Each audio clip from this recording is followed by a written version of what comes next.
ഇറാനുമായി ഒരു യുദ്ധം സത്യമായി ഉണ്ടായിരിക്കും. അത് യാതൊരു സംശയവും വേണ്ട. അത് നടന്നേ തീരും. അത് വളരെ താമസിയാതെ നടക്കുകയും ചെയ്യും. ഇറാനുമായി യുദ്ധം വന്നാൽ മിഡിൽ ഈസ്റ്റ് ഇനിയും അട്ടിമറിയും.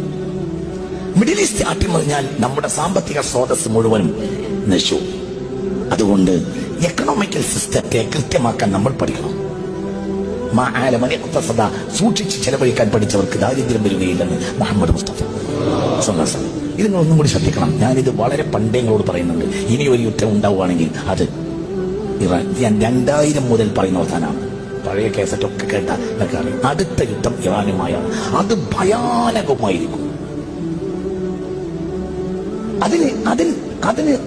അതിനാരാ ചെയ്യുക? അതിന് മറ്റുള്ളവരാണ് ചെയ്യുക. എന്തുകൊണ്ട്? ഒരു നഷ്ടവും അവർക്കില്ല. നഷ്ടം ആർക്കുള്ളത്?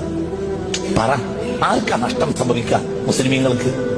ഇറാൻ ഇനി ഒരിക്കലും അമേരിക്ക തിരിച്ചടിക്കില്ല. ഇറാൻ തിരിച്ചടിക്കുകയാണെങ്കിൽ തിരിച്ചടിക്കുക എങ്ങനെയായിരിക്കും?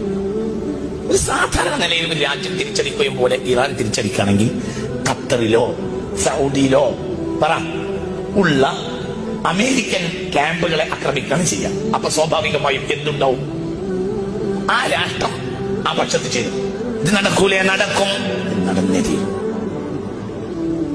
ഇറാനുമായി യുദ്ധം അനിവാര്യമാണ്. അത് നടന്നേ ചെയ്യും. അത്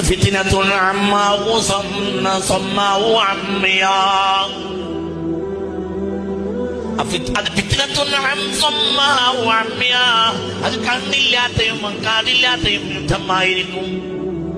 മനുഷ്യരാശി ഇന്നുവരെ കണ്ടതിൽ വെച്ച് വലിയ യുദ്ധം സംഭവിക്കും. അതിന് ഇനി കാലതാമസമില്ല. സംഭവിച്ചിരിക്കും. നമ്മളെ കാക്കട്ടെ. ഇത് നിങ്ങൾ ആരോട് ചോദിച്ചാ പറയുന്നത്? ഇത് മുത്തുനബി പറഞ്ഞതാ. മുത്ത് മുഹമ്മദ് മുസ്തഫ.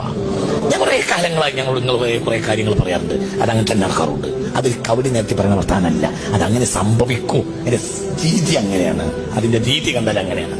അത് അങ്ങനെ വരൂ. അള്ളാഹു നമ്മളെ കാക്കട്ടെ. അത് സംഭവിക്കും. സംഭവിച്ചത് കഴിഞ്ഞാൽ ഇനി മിഡിൽ ഈസ്റ്റിൽ യുദ്ധം ഉണ്ടായാൽ ഒരിക്കലും എക്കണോമിക്കൽ സിസ്റ്റം നേരെ നിർത്താൻ കഴിയൂല. അത് ഏറ്റവും ബാധിക്കുക കേരളത്തിനെയാണ്. അനാവശ്യമായ ഷോപ്പിങ്ങുകളിൽ പെണ്ണുങ്ങളെ നിയന്ത്രിക്കണം.